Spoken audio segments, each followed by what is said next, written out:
Do you have you TPC 142 July 21st 2nd July 21st 2020. Everyone listen, this is available on Spotify, BitChute, DTube, Vimeo, VO, Anchor, blah, blah, blah, all those before. Shon Tiger. We're going into part 3. I was gonna ask you, dude, we're selling this like the liquor store. There's some little like smoothie, like pouchy thing. It's just called Fat Cock. And so these girls come up, and one of the guys is always like, "Hey, girls want some fat cock?" They'll be like, "Excuse me," and he'll be like, "It's a new smoothie. It comes in strawberry, watermelon." Just goes right into the spiel. Yeah. That dude, that's, like, it catches him off guard, but then he's like, "No, ma'am, no, it's this." Yeah, I need to get sponsored by them. This podcast sponsored by Fat Cocks. Woo! On that note. Hello, Sean. That to me before you said that. Yeah. No, instead of just asking you, "Hey, Sean, what's up, bud? Want some fat cock?" So, let's just jump fucking right into it. Part 3. Shon Tiger, the floor is yours, sir. All right. Bam! Leaving the second location. leaving the mountains. Patagonia, winter. Icy Patagonia. Shit. Yeah. Actually, before I leave, I catch this meal. I'm feeling good about myself. Hey, whether I get sick the next day, we'll find out. But I'm eating good, man. I remember energy. I'm starting to feel like a man again instead of like a bitch. So at this time, I still don't know what causes a switch. We're at day 14 now. 14 days in the wilderness. I'm getting comfortable in this spot again, especially after I cooked up this Patagonia Mara. Man, felt so good. I remember eating a heart, and for some reason I saved it. I cut it all up, and I remember I had the heart. And this is stupid. I felt like some tribal type, but even though it was a tribe of myself, I just remember I was like, damn, this is the first time I've skinned a meal by myself, like gutted it, all that stuff, cooked it over a fire. Yeah. No grill, like no type of man-made material. And man, eat that heart. Yeah. I don't know. I just felt good, felt motivated. Gladiator shit. Yeah. So day 13. And then I remember I went to sleep good, somewhat on a full stomach, the fullest stomach I've ever had. And then I remember next thing, I didn't wake up at this certain time because I would learn how to use a restroom at the last moment that would carry me into the next morning. But I knew something. I was about to get up because I was like, man, I think I got to pee. Probably because all that Patagonia Mara I ate, I don't know, it just filled something up in me. And I started hearing like slight commotion outside my tarp. And I was like, uh-oh. I was like, something's up because I never hear anything. It's like, something's up. So I was like, let me mentally start thinking. I was like, I think the switch is about to happen. So I'm like, let me already start thinking about what I need to grab to get ready because they're rushing you. Mm-hmm. So about 5 minutes in, I hear this alarm, this noise thing, and it's going off. And I hear like a guy's like, Sean, hey, it's time to go. You're going to the next zone. So like, I thought I was something ready. I'm like, bam, I get up, clink, icicles hit me in my head again. And so this is how cold this place was. Your body does get used to it, but I would typically purposely wait to not get up till the sun was out. Yeah. I would not get up when it was dark because it's so cold. Yeah. I remember I started grabbing stuff to pack it and stuff it. And they don't give you gloves out there either. I'm letting you guys know they fuck that. They do okay with making you, I guess, not feel like you're going to die, but I'm not cozy at all. Yeah. So I don't have gloves. So this is my first time up this early where it's still dark in the morning. So I remember I'm excited because I'm like, well, a part of me, I was ready to go because that means I'm moving on. But I could have lived off this rabbit for about probably 3 to 4 days. Mm-hmm. because I was like, hey, I'm going to ration off this part, this part, this part. I wasn't going to, and the sucker was big. You really don't want to eat the whole thing in one sitting because you don't know where your next meal is coming from. So at that moment, I start getting distraught, like, oh, dang, I can't take this rabbit with me to the next place. So whatever, I start packing. All of a sudden, man, my fingers, about 3 minutes in, my fingers go numb. And they're like, Shon, you got to hurry up. You got to hurry up. We got to. This time they weren't putting me on a jet. I was doing another mode of transportation. So my fingers are just numb and it's so cold. And so this is how cold it was. I had this type of netting and it was so cold when I was trying to stuff the netting into my pack. It was crunching. It was like, and I mean, if you had it out right now, like it's just flimsy, but I literally thought some parts of my I thought like my socks were going to just snap in half because they were just like solid. Jesus. It was just cold as hell. And I guess like there's this type of dew that I can't remember the term, but there's type of like this wet dew that comes over and then it freezes. Something's weird, but like everything was just rock solid to try to pack in there because it's so cold. And so I remember I didn't snap off on the producer or whoever this guy was, but they rushed me one more time. They're like, Shon, we know it's cold. And I was like, look, dude, I was like, I don't have the dexterity in my fingers anymore. I'm like, I don't know what to tell you, man. Like, I'm literally shoving stuff in with my elbows.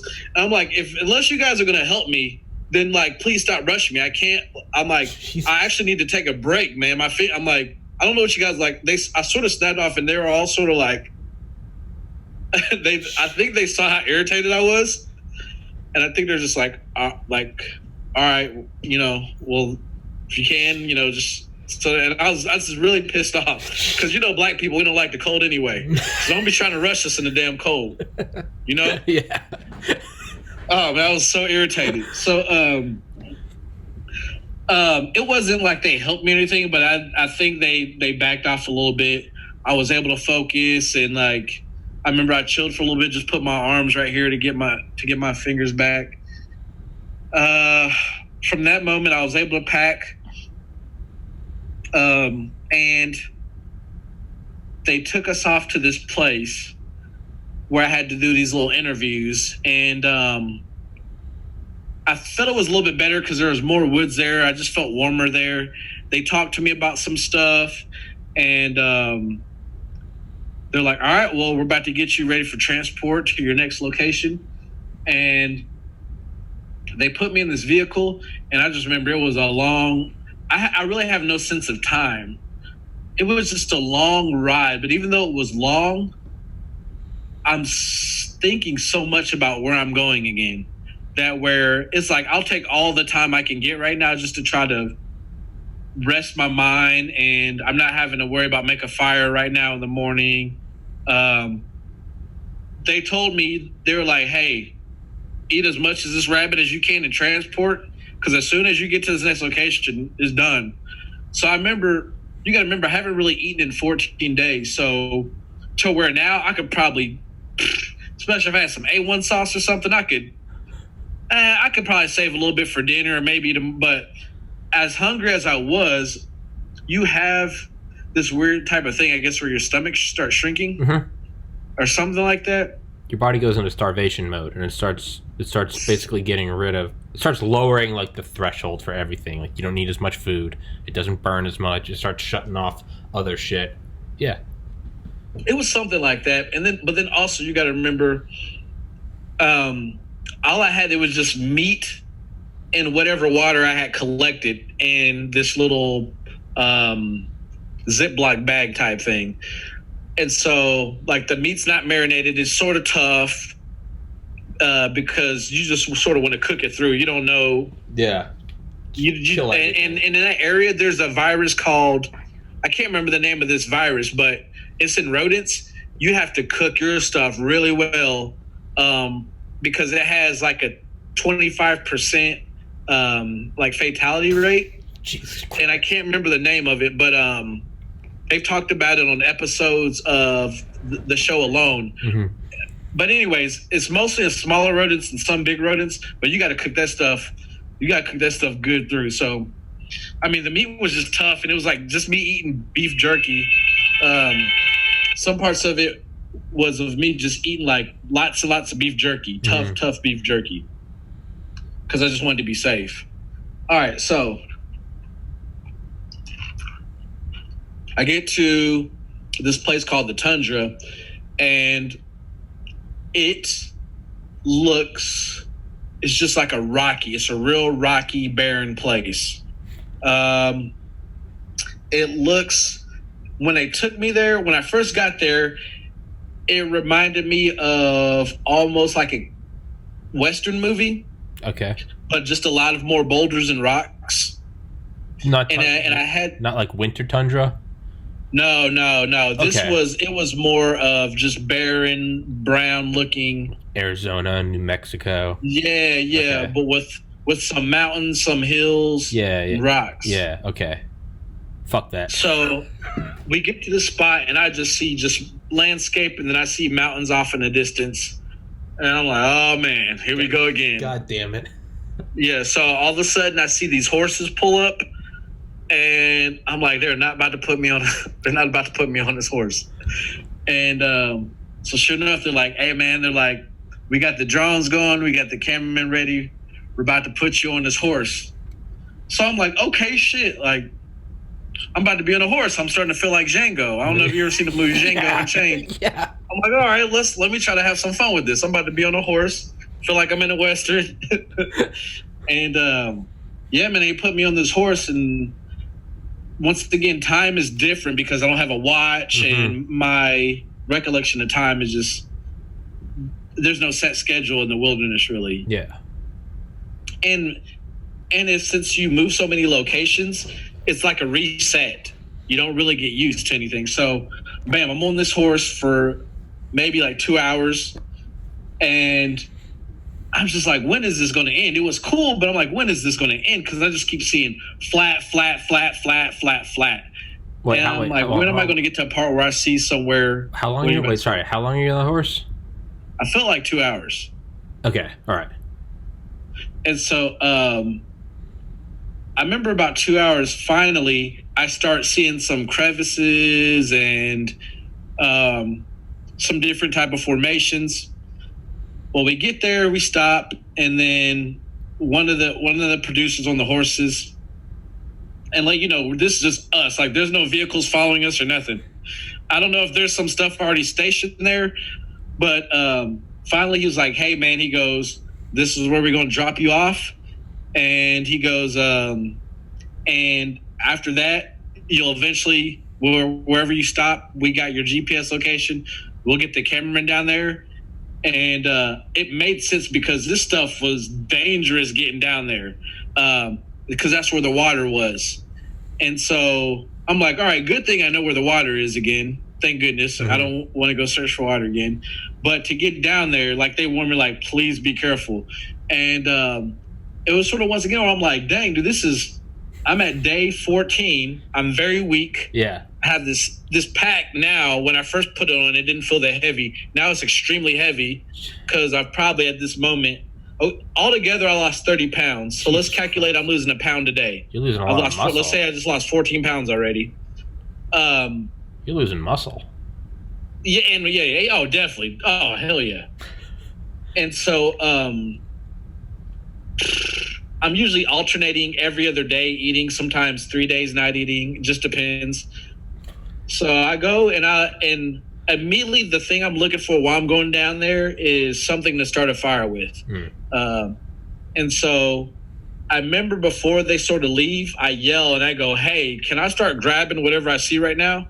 Because I could see down in this ravine, but I saw that landscape down there was different than the landscape I was walking. Okay. So I just didn't want them to take my stuff away, because there was sometimes they had this weird rules about something, like, for instance, I couldn't take my food with me to the new location, even though whatever. Yeah. So the guy was like, he was like, go ahead and grab, if it's natural, hey, grab it. Yeah. So there was these things that I never knew, but at this moment, I feel like my mind could just read certain things. And so they weren't cattails, but there were these type of plants that would stick up out the ground, and it had this fluffy type of material at the end of it. Mm-hmm. I don't even know what it was, never seen it. So something in my head was like, grab those. Okay. Man, while I was going down the ravine, I was snatching these bitches up, I was stuffing them in my pockets, and I was just thinking, please, I hope these things are flammable. Because every location I use something different to start a fire, because they're all different locations. And let me take a sip of my water. Enjoy those creature comforts. Yeah. So I get down to this ravine, and it was cool. It had some cool things. I saw a bunch of dead rams down there. You know, rams with those horns that go back. I saw about 3 of those dead rams down there, which is crazy because I'm thinking either one, they might have fell off a cliff somehow, which they're supposed to have really good balance, but shit happens, you know? Mm-hmm. Stuff happens. And so it's weird. I see like these dead rams where they just a sort of, you could just tell like they're real deteriorated. I couldn't get anything off of them. But so I'm looking around, and then I'm like, all right, you know what? I'm going to set up camp. Bam, set up camp. So, man, this location is weird because I don't really have too many good stories, but every location had different meanings to me. So this location was my last location. So I didn't catch any fish at all at this location. I usually ate off of dandelions, and I found like a crawdad. Mm-hmm. I found one of those, and that was pretty much my meal for 15 days there. I made it 15 days off of dandelions. Jesus Christ, dude. Yeah. Off of dandelions, and that first day I stuffed myself of the rest of the rabbit. Yeah. So now going through there, I was fishing, and I'm not much of a fisherman, and they had like these fish that were bottom feeders, and I really didn't understand how that worked. That you're supposed to leave your lure on the bottom, but I could see them coming after my lure, but they would not go at it. But it took me a while to figure it out. So let's say, I'm going to just try to give you a quick rundown so day 15, bang, I found my camp. I did a lot of what I felt like it was meditating. What I would do is every day or every other day, I would climb up this cliff because I was in between like 2 big, not mountain sides, but cliff sides. Mm-hmm. So when the sun would go over one end, it would start to get dark because of the shadow. Yeah. And I feel like my days were really short because I'm stuck in between 2 gigantic mountains or cliffs. Uh-huh. And so I only get X amount of hours of actual sunlight coming on me because the cliffs are in the way. Mm-hmm. So what I would do is that I would feel like I would only get 6 hours of light on me, and then it would start to shadow over. So I would climb up this cliff, and sometimes I would just go sit up there for 2 hours and just look at the landscape and these mountains far off in the distance that had ice caps. And this place wasn't cold, really. It was in between the desert and the mountains, so it was nice. It was cool. Mm-hmm. So I would do just a lot of meditation and just frustration of trying to catch fish. So I want to say about day 20. I want to say about day 22 is where I started to notice that stuff was getting bad for me as far as health. Okay. I haven't used the restroom as far as taking a number 2 at all.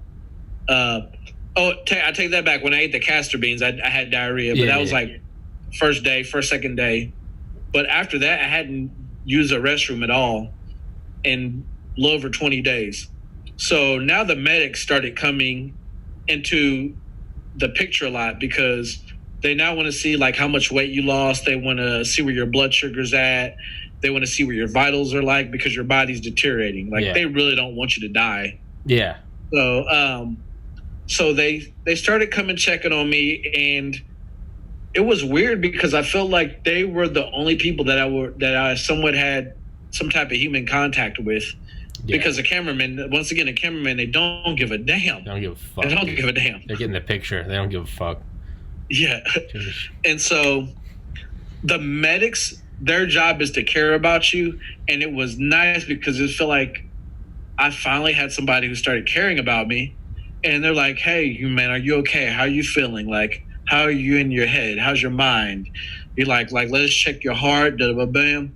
And I was like, oh man, like, I forgot what it felt like to have somebody care about me. And, I start feeling good. And then they do their checkup. Bam, they're out of there. And it's like, wait, like, hold on. Come back. Don't go anywhere. I like this feeling of somebody caring about me. Yeah, I need you. Yeah, and it just sort of sucks. Like, they leave. And it's like, I actually just didn't want to see them. Like, don't give me that feeling of caring about me. And then you leave again. That's what Mike Durant talked about. He got shot down in Mogadishu. Mike Durant, Black Hawk Down, he talks about in his book, Company of Heroes. Like, they let, like, the warlords let, like, a Red Cross woman come see him and check him out. And he said it wasn't even anything. They just talked for, like, 5 minutes. But he's like, just seeing someone that, like, didn't want me dead. And then she left, and he was like, no! Like, no! Really? Yeah, and he was like, but one thing he talks about a lot is, like, he started to, like, not like it because he was like, don't give me any hope. Like, stop. When he'd hear helicopters going over and they'd be like, Mike Durant, we won't leave you. He was like, stop giving me hope. Like, stop. Because he's like, it's just so brutal. Even when they finally handed him over to the UN, he said he would still have panic attacks because he thought he was dreaming. And he said at one point he was on a gurney. And he grabbed the gurney and he's like, it was cold steel. And I was like, oh, there's no cold steel gurneys in Mogadishu. Like, he was like, I'm in American hands. He was like, pillows, like cotton pillows, not like the ground. He was like, oh my God, okay, I'm good. But he was like, yeah, that's one thing that's what I talked to him about episode 95 is he was like, I hated hope. He was like, it's not like what you'd think, like, come on, you got to hold on to the hope. He was like, no, don't give yourself hope because it will kill you. Oh man. Yeah. So that's kind of what you're saying. It's like, hey, someone cares about you and then they leave and you're like, no. So it's almost like I'd rather just not have you like tease my spirit, right? Yeah. Yeah. If I'm going to suffer, let me suffer. Exactly. Don't blue ball me. Yeah. All right. So on top of that, we take these malaria pills out there, which one of the side effects is dreams. They fuck you up. And I cannot tell you the most vivid dreams. And unfortunately, they were about food, majority of them. I would have these vivid dreams of me like in a mall at a food court eating sampled food. Just going nuts. And I would wake up. And it was about one time I remember I woke up and I wanted to start crying. Because my thing is that Shon, I can quit this at any given moment. And then you have these things in your head and they're going, you're doing this all to prove a point for what? Your mind starts trying to talk you out of it. Yeah. Like, Shon, you're about at a month, man. What's your point to prove, man? You lost all this weight. Your body's struggling. Also that you don't want to go home and look like a loser. And you don't want people to say, why are you back already? You know? So your mind starts looking at all these ways for you to give up. Yeah. And sometimes I would get so close. So I said my first 3 moments. The first time I wanted to quit was within like the first 15 minutes. My second time I wanted to quit was after I ate those castor beans. And my third is, I got to tell you this part. Yeah. I think this was my third. So what they do is they have this drone or whatever, and then what they do is it videotapes stuff, but they can also drop off these notes like at a spot. And what it is just for you to talk to the camera. So it'll have a list of questions such as, Tommy, you're at day 23. Now you got to remember, you're beat up, eating every other day, every 3 days, feeling weak, you're not mentally right, and you got these questions that just tug at you. So, for instance, for you, what they would do to you they would say, have 5 questions, 10 questions on there. Tommy, how you feeling on day 24? At that moment, you're supposed to look at the camera and say, it's day 24. I feel good, or I feel like crap. I want this to be over. Next question. Tommy, do you miss your family? Yeah, I miss my family. You go through the thing. So what they'll do also to get you, they'll put, Tommy, what do you think your brother would think of you right now? So now while you're fine, and then they get this sensitive spot in you to where you're like, and they get you at a weakened spot. Oh yeah, and I try to paint this. They this poke the wound. Just imagine you're already emotionally, mentally drained, and now you get something personal like that. Yeah. And now you start feeling. So what they did for me is that when you watch the show at this moment, everybody has cried on every episode. Yeah. And I remember my friends are texting me and they're like, "Hey, dude, guess what? You ain't cried. Everybody else is crying," because they're picking people apart with their family members and kids. So like Adam, this is the first time away from his wife ever, more than 2 days. Lindsay, like her grandpa had passed away. Oh, damn. Luke, he has 4 kids at home. They're asking him about his kids. Do they think it's right that he left his kids to do this challenge? So they're going to get you. They're going to get you. Wait, how are your friends texting you? No, so I'm talking about as if once it's already aired, the episode's already aired. Okay, all right. Yeah. All right. My friends are like, "Damn, dude, you're the only one that hasn't cried yet. You're not no little bitch or whatever." But I'm like, "All right, just wait." Yeah. So I remember that's my big thing, is not to cry on TV. Yeah. But they got my ass. What they did is, I want to say around day 24, my buddy Adam. I think they tried to get me a few times with my ex-fiance, but I already had that shit on lock. I knew they were going to do that, but I didn't think they were going to get me with my buddy Adam. So they asked. He was the one who's lost his. He was the one who talked me into doing it. Yeah, he lost his. He's a W amputee. Yeah. And so there was a question, and it was, Shon, how do you feel about the dangers of doing this versus the dangers of being in Iraq or in the military, and or how do you think some of your brothers in battle would feel about how you're doing or something? And so I immediately started thinking of him, and I don't know why. I was surprised it got me as emotional as it did, but that was the trigger that got me, because unfortunately, I felt like I was a representative for the military and the Marines, since I was the only veteran on the show. And then I knew that Adam would be watching it, and man, I just broke me down into tears. Yeah. And so I remember at that moment, because I had been doing a lot of complaining too about just how weak I felt. And then I started thinking of all the stuff veterans had went through, of some of the, a lot dying and then losing their arms. And then I had this part of where I felt, man, I've done so much complaining on this show, but I still have all my limbs. I'm still alive. And man, I just sort of broke down. And then I felt like I was probably going to quit after I broke down. I was like, yeah, man, I think I'm probably going to quit. Yeah. I think this is enough. I remember talking to the camera and show it, but I was like, I think I might actually, this might be done. And so there's a button on this pack that you can push, and I didn't hold it in my hand, but I remember I just sat next to it and just thought about it. And because I was just mad at myself, I was sort of mad at the question. Yeah. I was just very upset after that question, and then I was upset with myself for crying. Dude, and then I was gonna say what you said is if they asked you a question about your brother, for everyone listening, my brother that I lost to suicide 2014, it's 2020 now.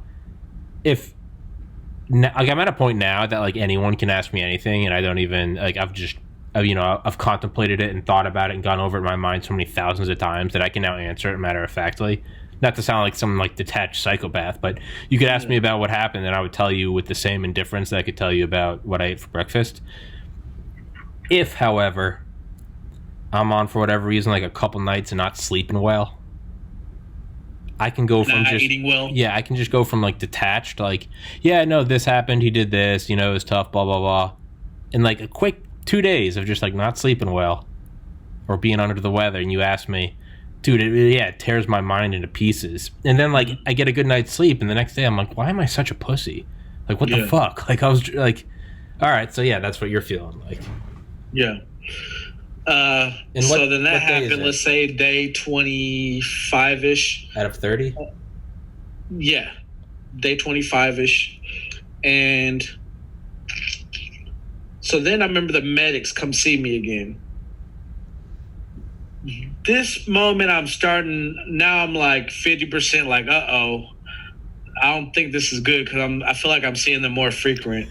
So he goes, we're going to tell you right now, man, you're not doing good at all. And he goes, just start asking me a bunch of questions. He goes, for one, you got a rapid heartbeat. Your blood sugar should be anywhere around 90 or up. At that moment, I think I was in my 60s or 70s. He was like, it's not too bad, but it's not good. Mm-hmm.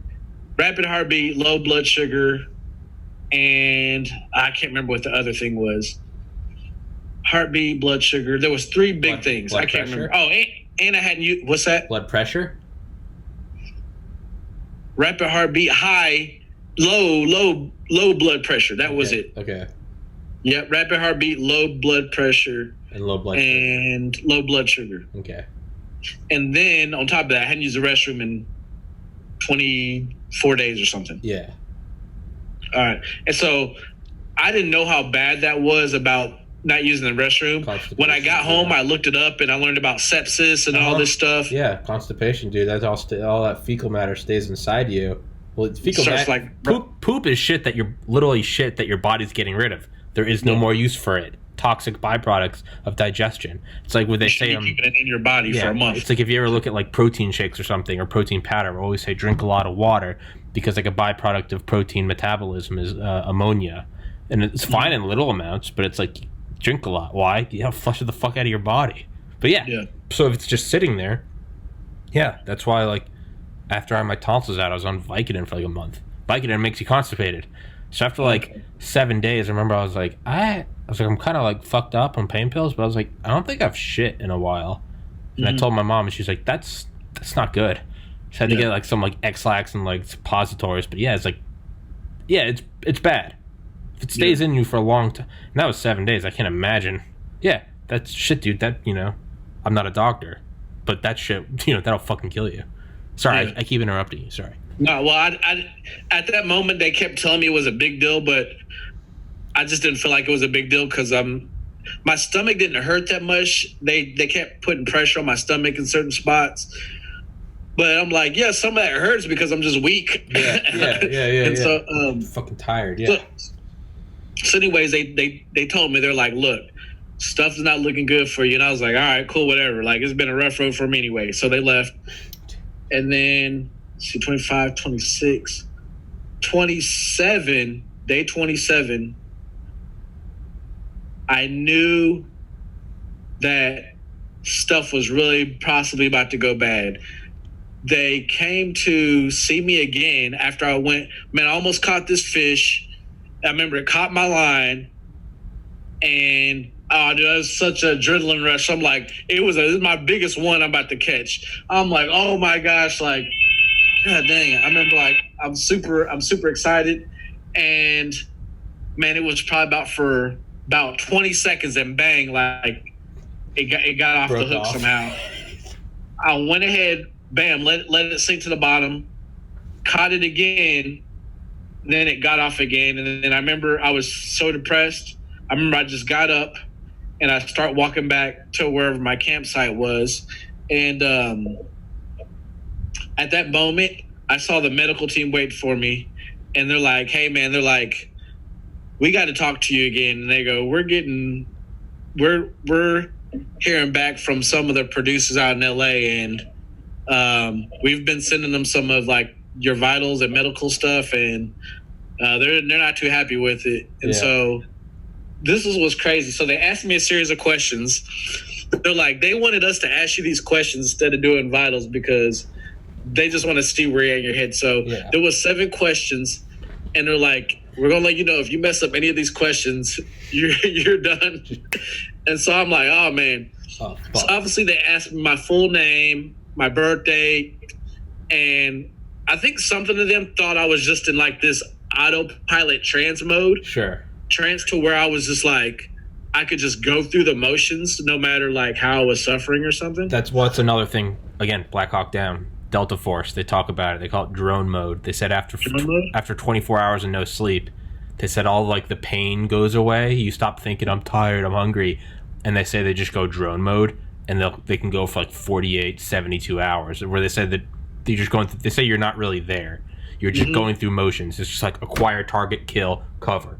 Acquire, target, kill, and you just kind of they don't actually remember doing it. So they're probably like, is Shon just going like Rambo? Is he just like reverting back to like Marine, just like going through the motions? Yeah, I had this, and at this moment, I'm basing everything off the position of the sun.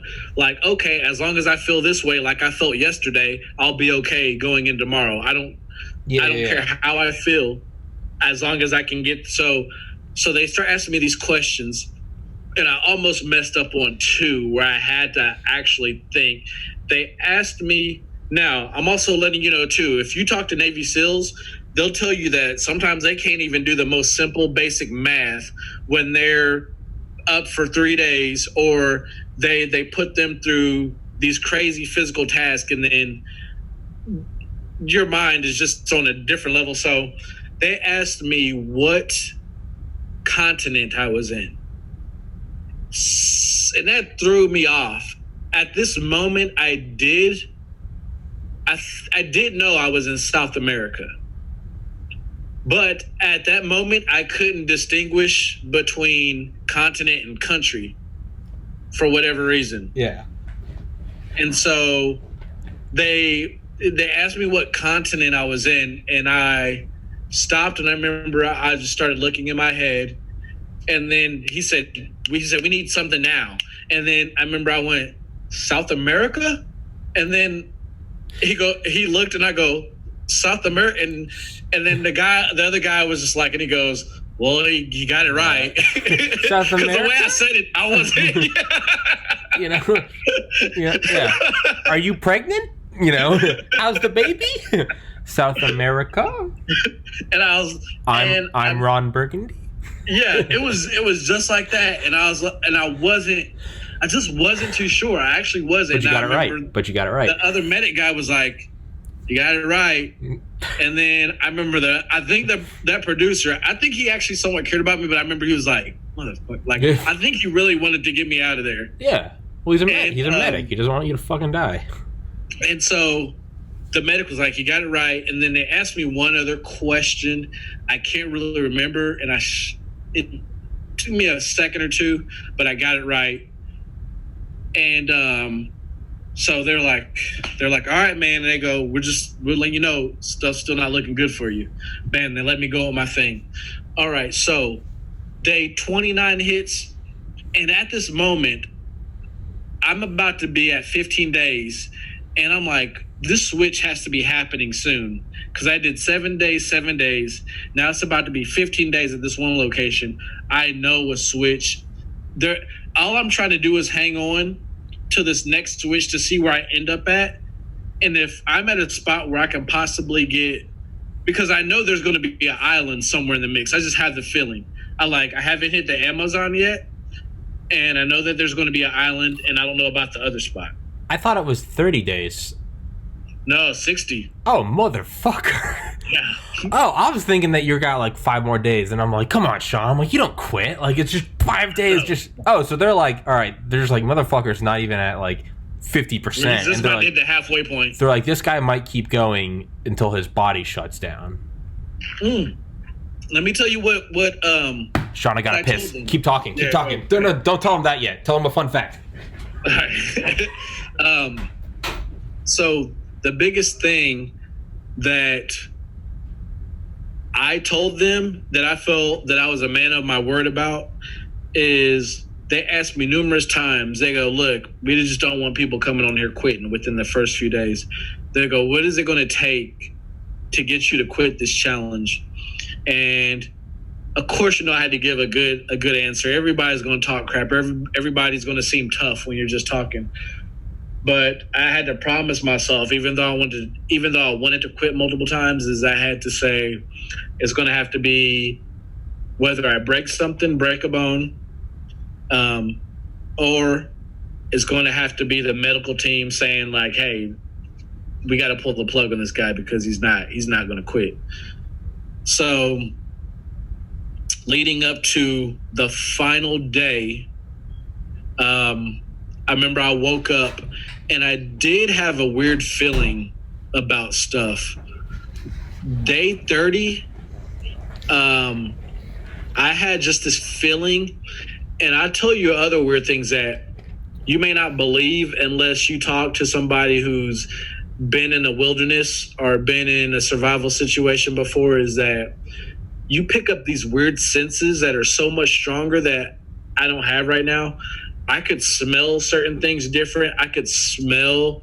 Sometimes I wouldn't be able to see a cameraman, but wherever they go to take a shower, even though I could see them, sometimes I could, depending on if the wind blew, I could smell them. I'm not lying. I swear. Jesus. I could smell sometimes like, okay, that's some type of soap. And I would start looking around. And I'm like, I know there's a cameraman somewhere around here. I can't see. So I would look around and I would just play this game with myself. Like, I can smell them, like where they're at. So I would look and eventually, like, spot them. They might be up on. I'm like, oh, he's by this big boulder, like behind this rock, blending in where I can't see him. Or sometimes he'd be far out, like in some woods or something. Sometimes I couldn't see just because they're, but I could just sense something was weird. I felt like I could smell multiple people in the area, even though I couldn't see them. And and I'm going to tell you, I remember one time my hearing was so sensitive because you don't have cars, you don't have traffic, so you hear the slightest things because I think that's where your body starts getting used. I'm not lying. One day I'm sitting and I hear like this slight, barely hear it, and I'm like, what is that noise I hear like trickling? And so I'm looking around. I don't see any animals. And then I see this little type of beetle. Jesus. Probably about, I'm not making none of this up. This is black beetle, probably about 15 to 20 feet away. And I see it just, and so I'm like, no way, that cannot be it. So I move closer to it and still like I hear it get slightly loud. And I'm like, damn, like I cannot believe how crazy just that's what LSD feels like. Everything is. That's what LSD feels like. Yeah. So, all right, bam. I feel something's not right.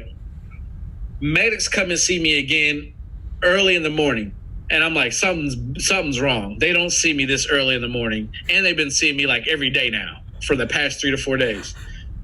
And I'm thinking like, in my head, I'm thinking they're trying to stop me from doing something. I'm like, I know the switch is coming. Yeah. And I'm thinking, I think they don't want me to go to the next switch. Okay. Because of my situation. All right. So I'm like, I got to do whatever I can to get to this next thing. And sometimes I forget that I'm mic'd. I remember the first day I was always worrying about what I was saying, but it's just so natural that bang, wake up in the morning, put my mic, take out batteries, put them in there, hook myself up. And I'm not thinking about it. So you talk to yourself a lot because there's nobody else out there to talk to. Yeah. So I'm just like, there was a few times where I was like, I'm like, all right, you're good. There's a switch coming up. I know it. Just get to the next switch. I remember just talking to myself, hyping myself up. Just get to the next switch. And I think because I'm mic'd up, they're listening. They're like, Shon's just going to try to fight to get to this next switch. Yeah. And I'm not realizing that they're listening because I'm looking for any motivation I can get myself to the next location. So Mets came and see me and they're like, hey, they go, look, man, this might be one of the last times we tell you, man, but they're like, you haven't used the restroom. Nothing is going in your favor. And I'm talking to them and I keep telling them, I was like, if I was that bad, I would have quit. And they go, huh? They go, well, man. They go, like, that's cool that you said that, but you haven't used the restroom. And I told them, I go, look, if I force myself to use the restroom, like, will you guys get off my back? They were like, well, look, we'll talk about it, but look, we really need you to use the restroom. So I remember, man, I went, and I remember I was praying. I was like, God, please help me to be able to use the restroom. Because as much as it sucked, I was just in this mode. Yeah.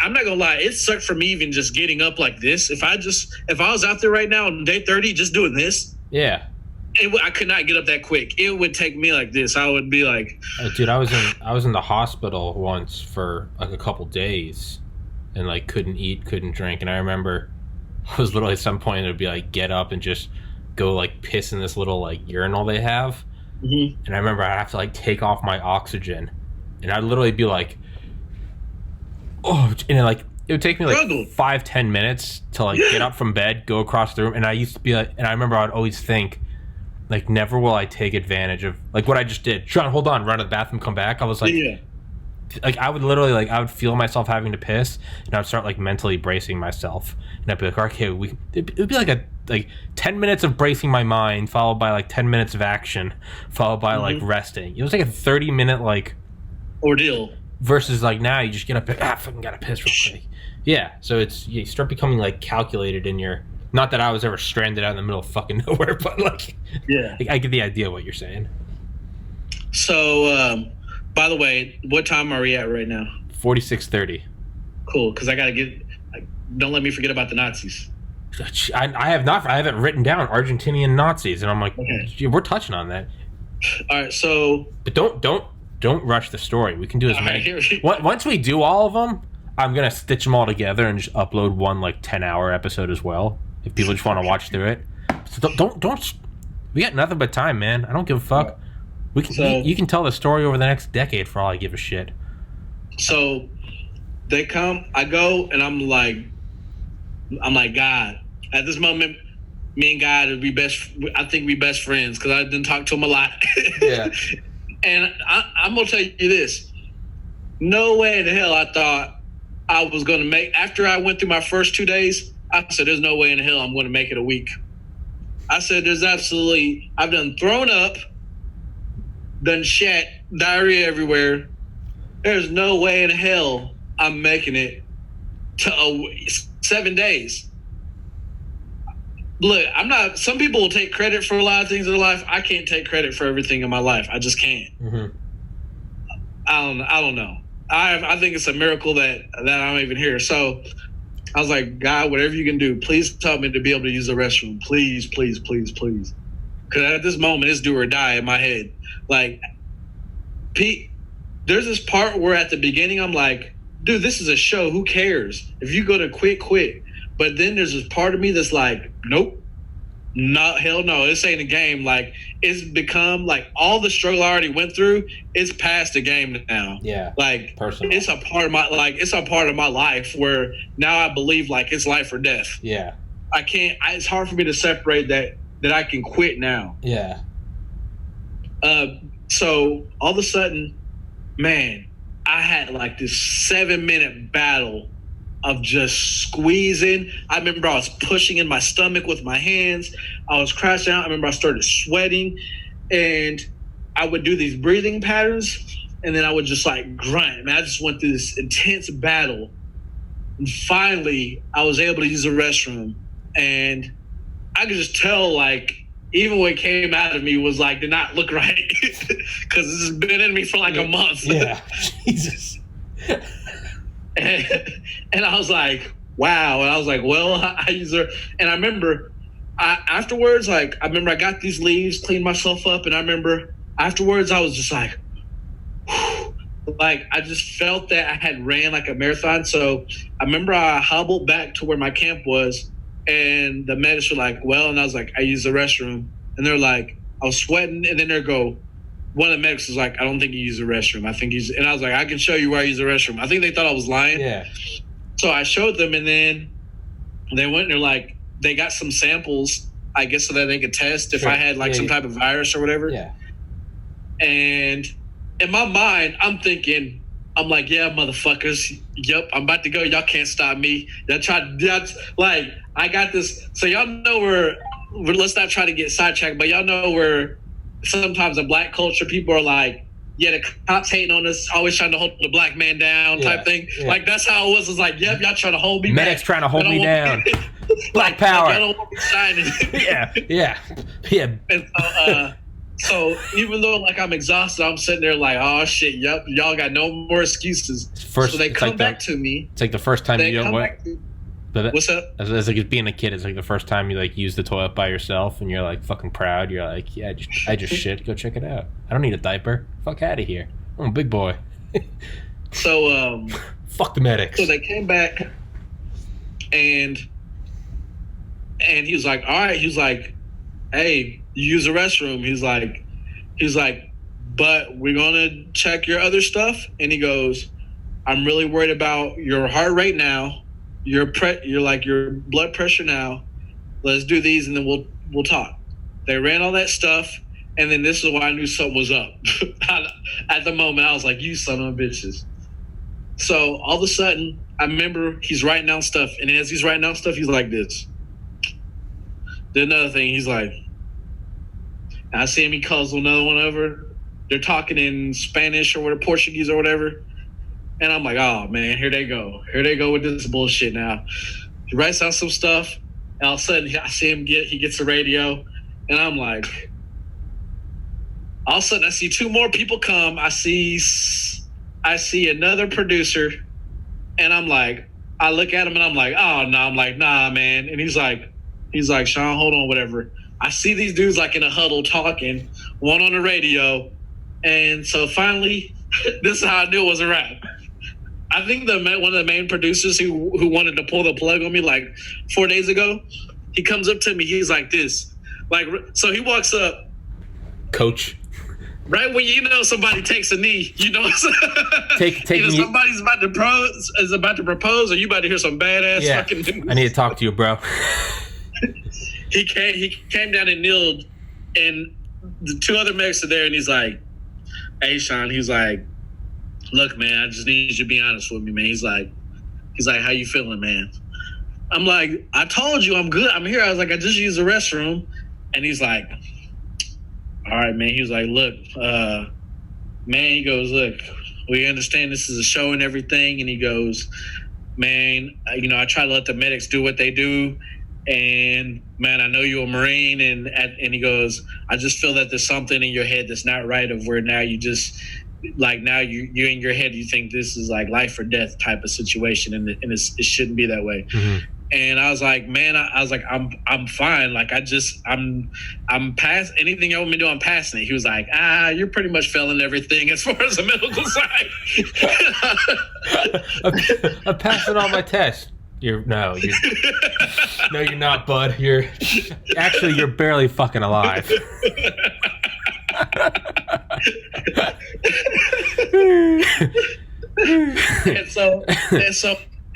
So then my comeback was, and I'm like, I got it that y'all got these little tests for people. I go, but mentally, like, I'm excelling these stuff. Y'all saying I shouldn't be doing this stuff, and I'm still doing it physically. And he's like, all right. He's like, man. He was like, look, man. He goes, I've been going back and forth with LA, and they go, they like that you're willing to plow through this. And he goes, but they can't override the medics. And he's like, and I'm the producer at this location. He's like, they can't override me. And he goes, man, if you're going to get mad at somebody, man, you're going to have to get mad at me. He's like, man, we're sorry, man, but he's like, your time on the wheel is over.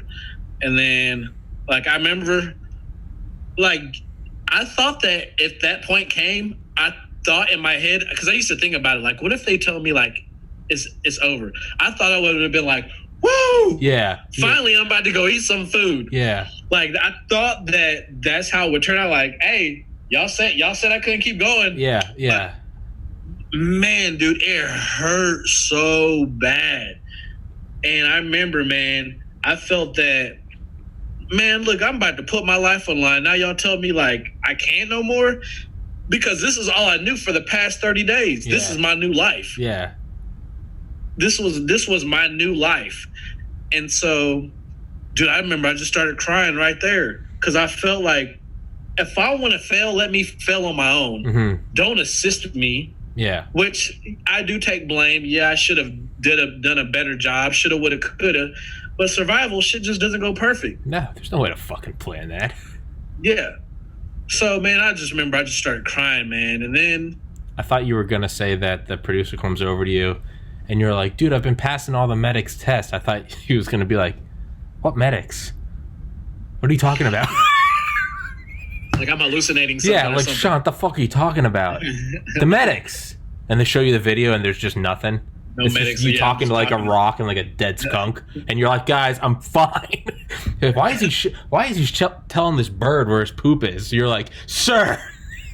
Yeah.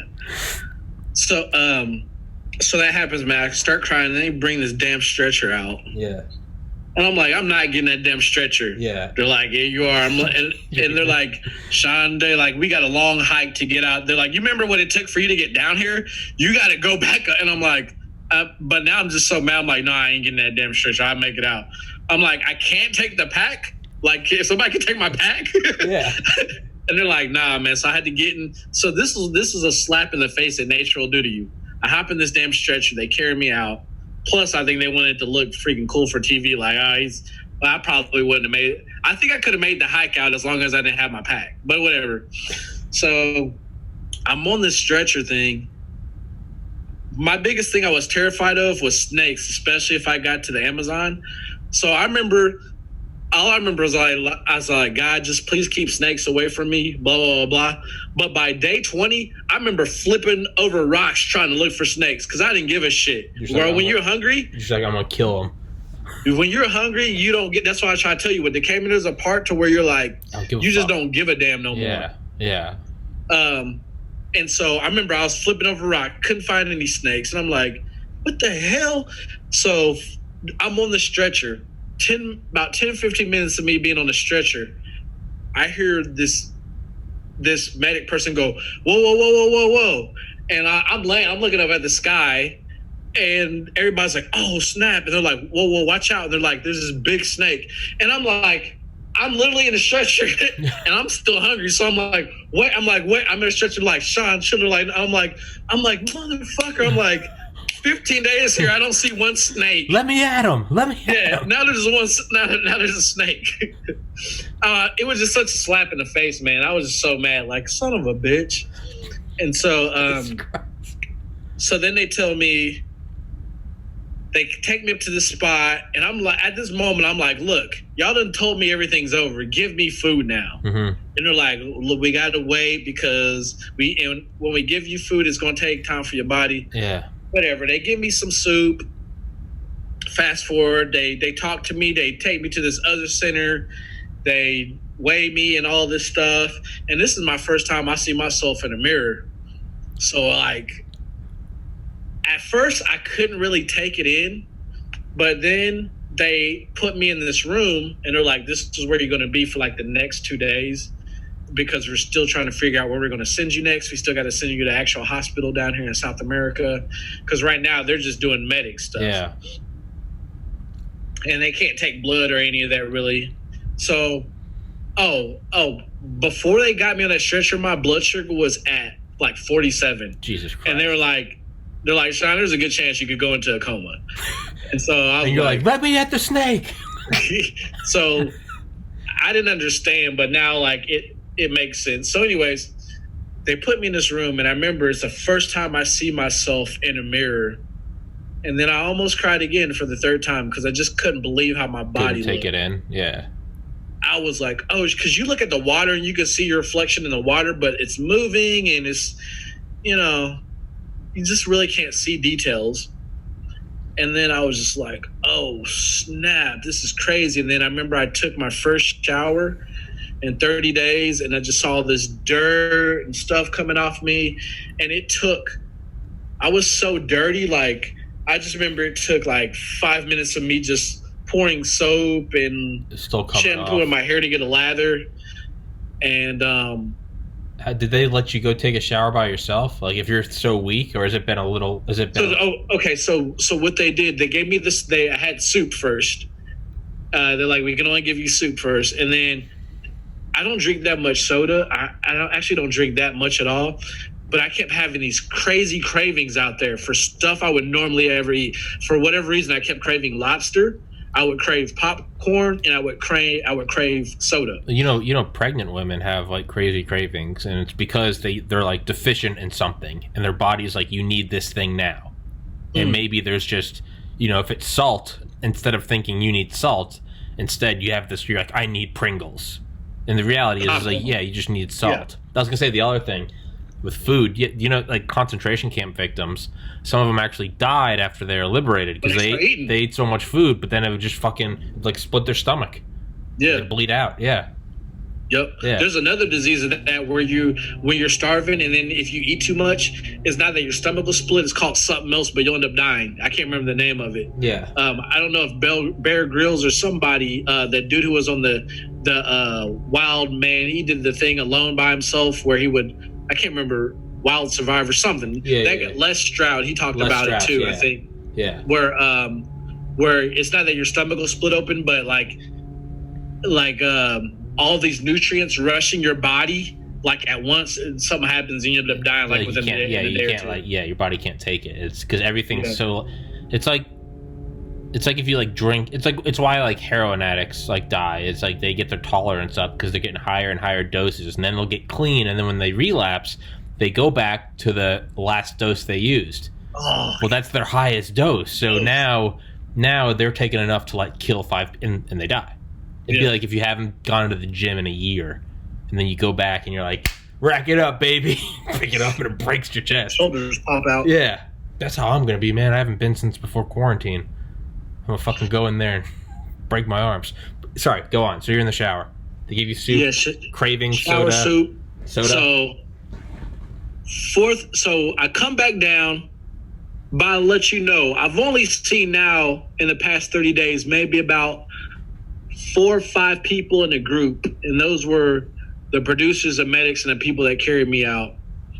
And then I don't know all the people that are working behind the scenes. All I remember is I come back down to this little dining hall thing they had set up, and I see like all these moving parts, but there's curtains. So I remember they're like, hey, when you're done, come back, meet at the little dining facility and be like, we're going to have food and stuff there. By this moment, I've only had soup now, and that's been like my only meal of like the past few days.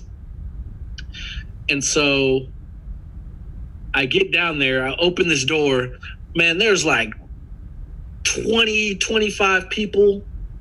And like, I just remember they all turned at me and they started clapping, and I just sort of stood there, and they were just like, congratulations. And they just like clapped for me for about 2 minutes, and I about started crying right there. You remember, I'm still super emotional about everything. Yeah. You're not balanced. Yeah. And I've never seen this many people in 30 days now. Yeah. You're probably just like, what the fuck is this? Can I eat them?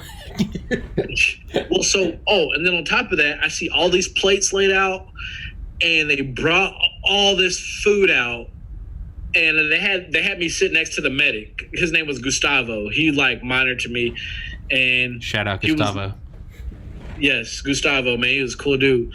And so, man, they bring all this food out, and I didn't touch not once. I remember lady put the first thing on my plate. Gustavo's like, go ahead. And I'm like, nah, man, I want to wait. I was like, I feel like I've had dreams about this. I want everything to be on my plate, and I'm going to look at it. Like, they couldn't get it because they weren't going. They saw, but I was like, everybody kept saying, shh, eat. And I'm like, wait, I want everything on my plate so I can see it all at once. I want my drink so I can fully appreciate this meal that I'm about to have.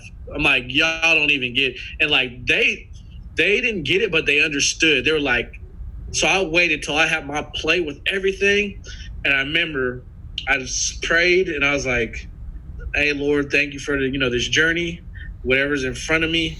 And I remember I almost started crying again because I felt that once I took a bite, I was going to wake up again. Yeah. I had this feeling that I was going to wake up and I was going to be back out in the wilderness. Fuck that. Yeah, I felt like it was a dream. I kept telling them, I'm like, I feel like this is a dream. I feel like this is a dream. They're like, no, man. They're like, your journey's up, man. This is your life's about to start new again. So I remember, man, I got through 3 plates. And I went through 2 desserts of ice cream, and Gustavo finally cut me off. I feel like I could have did another 2 plates. I was still hungry. I went through. Gustavo said, "Shon, I'll let you eat way more than you even should have had." Yeah. And he's like, "You got to stop." And I was so like, I started getting mad again because I'm like, motherfucker, like I went through. Fuck off.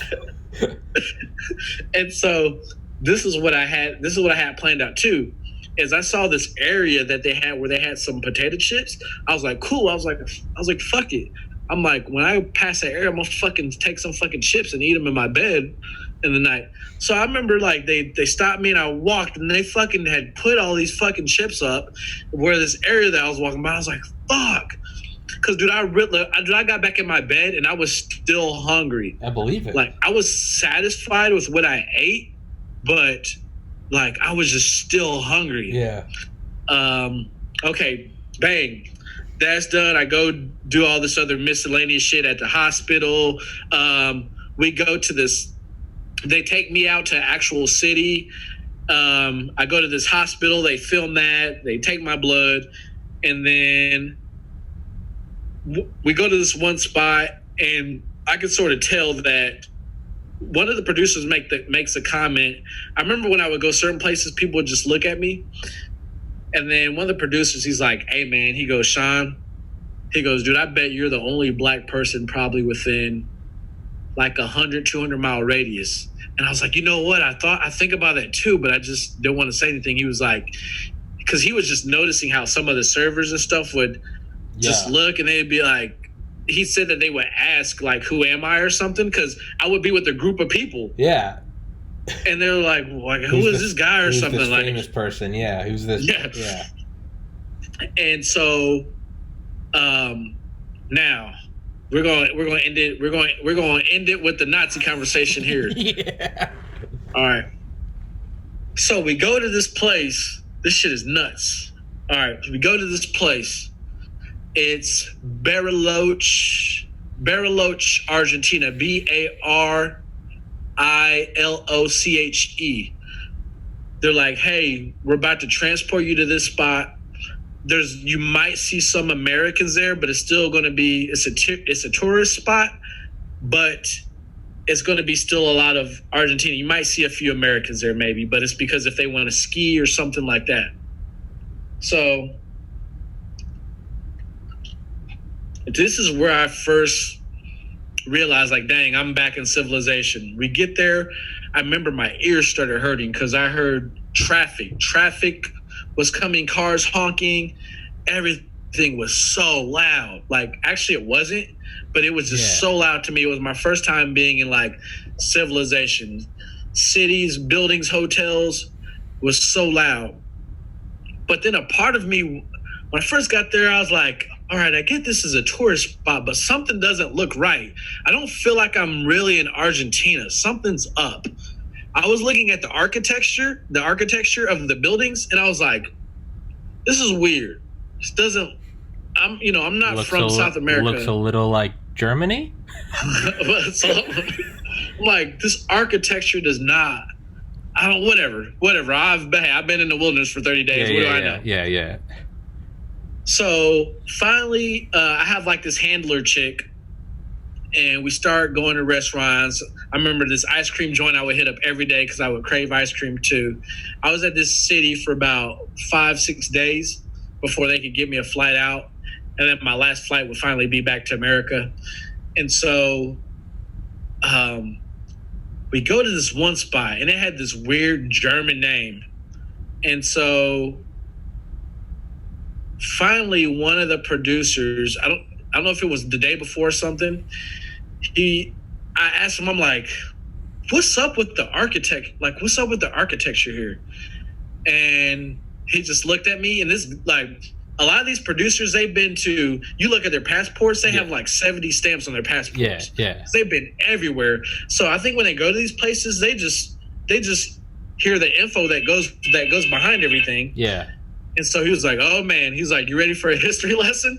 I'm like, "Yeah." And he goes, "Before I tell you anything, like what do you think?" He's like, "What made you ask that question?" So I'm like, some of these buildings look new, and I go, but I'm looking up at some of these buildings on the hillside, and it looked like it's something I would see in Switzerland. And he was like, close. He was like, try some other countries. I'm like, France. Austria. He's like, close. And I'm like, Germany. He's like, yup. And I'm like, he's like, I want to help you through this. He started talking me through it.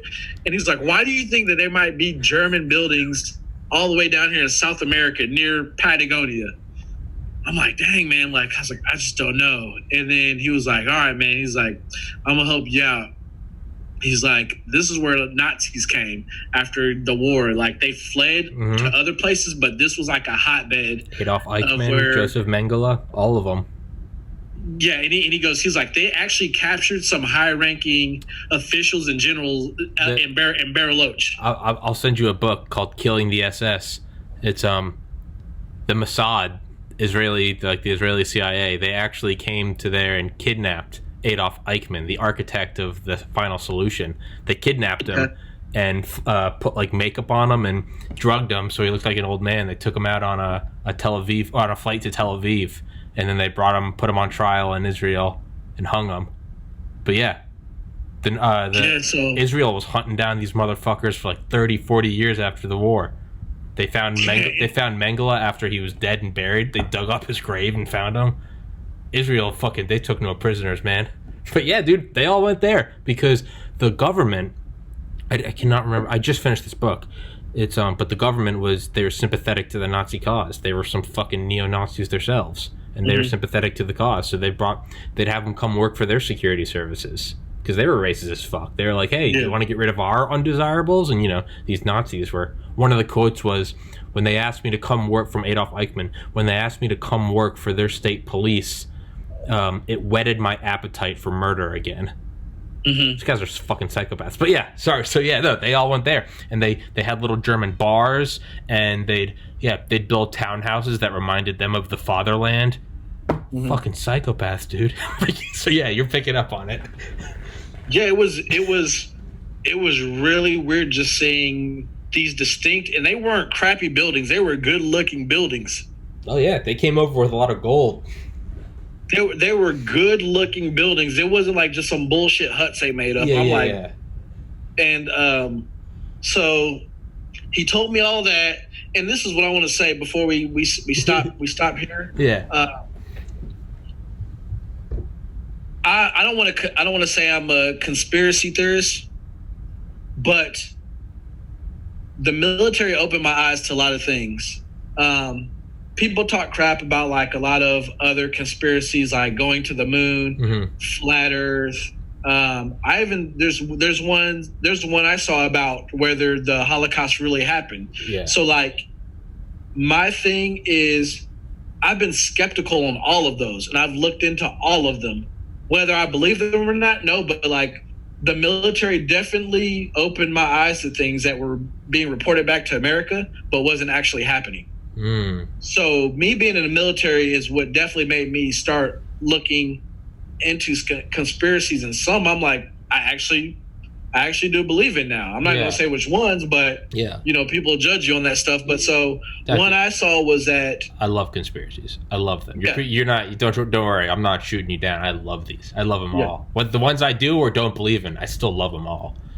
Even if I saw a conspiracy about dragons really existed, if I saw something good enough worth my time, I'd be like, let me go ahead and look at it. Let's see what the argument is. Evidence supports it. I'll give you 5 minutes. Convince me dragons are real. Because how do I know? Was I alive back then? No. Yeah. So how do I know? Yeah. I'm just taking what other people who are dead told me. Yeah. So keep an open mind.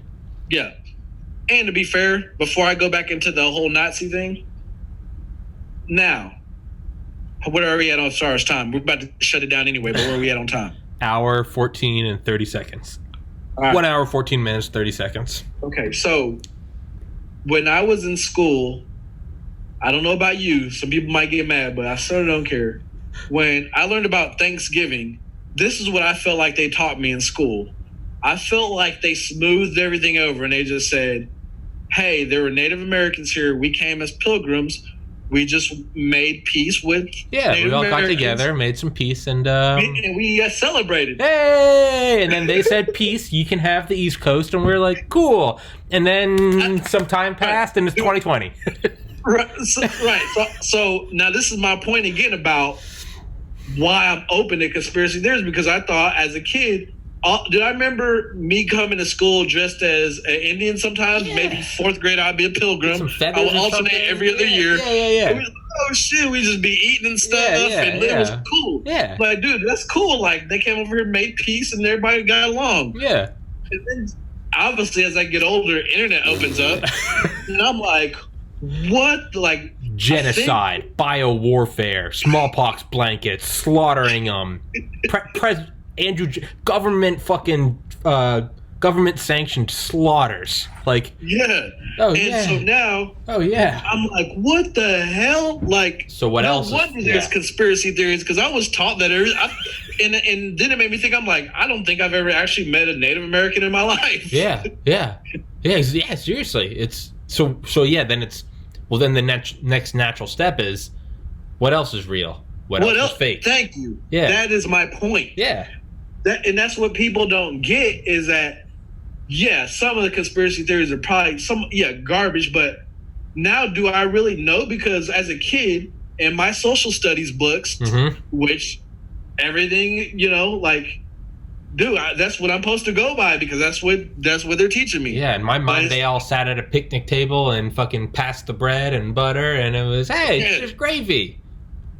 So I pulled up this thing, and it made me mad. I saw this conspiracy theory thing about how the Holocaust was fake. Right when I saw it, I was like, oh, how fucking dare them? And I'm like, I tried to get into it because I'm like, look, let me put open mind what I've learned aside. Yeah. And I tried to, and I just couldn't finish it because I was like, I just don't see how hard.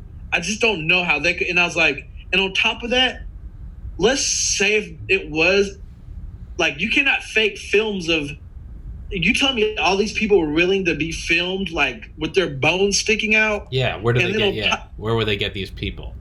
Yeah, and then on top of that, I'm like, I was in another country where I saw landscapes of fucking German houses. Yeah, like, why would they have fled? What did they flee? Yeah, why they could have just filmed that there? Like, why would there be German places where these people fled in another continent? And I was like, I tried to watch it, but I'm like, I just can't get behind that one. Yeah. Well, Eisenhower was brilliant. Eisenhower, one, there are still Holocaust survivors living today.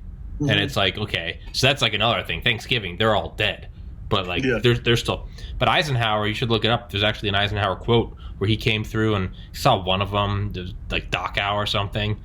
And one of his things was, he told the Allies, he did two things. One, he went and got the German people from nearby towns and made them all look at it. It was like, this is what your government was doing.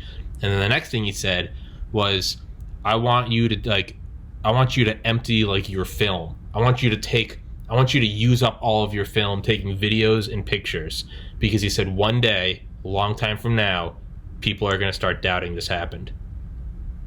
Eisenhower was brilliant. Eisenhower said, film it all. Open the rail cars, get the bodies, get the bones, get shit that is hard to fake. Yeah. Yeah. Eisenhower was fucking genius. And that's crazy because he's sort of right, because obviously there's videos about how it was fake now. Yep. And Eisenhower's granddaughter is alive, and she's fucking crazy. Oh, she is? Yeah, or maybe it's great-granddaughter. Yeah, she's alive, and she kind of uses her last name. She said that she was teleported to Mars by the CIA. Oh, okay. Yeah. But yeah, man, that's pretty much like the whole 3 parts. And I guess if we do we got to go into another one, because you said you had to see a fucking psychiatrist after it. Yeah. I can tell you the back end of what happened of me being on that, and then do the ninja word thing. But that's that's pretty much the first 3 zones what I've endured. Yeah, there's like little pieces here and there, and then even like the guy from Black Hawk Down of Mike Durant. Yeah, Mike Durant. Durant, Durant. Yeah, man, that's crazy. The similarities of things that he said. That's twice, like you've mentioned him, with some of the similarities. I'll send you his not the book Black Hawk Down, but his book In the Company of Heroes. Because Black Hawk Down is all about the actual battle, the plane getting shot down, Delta Force going through and just murking motherfuckers. In the Company of Heroes is all about his story. Very little action, all psychological. Yeah. It's fucking crazy, dude. I almost cried listening to it. It's fucking intense. I'll send that to you. I'll send that to you as well. Thing about him and that nurse, man. Red Cross. Yeah.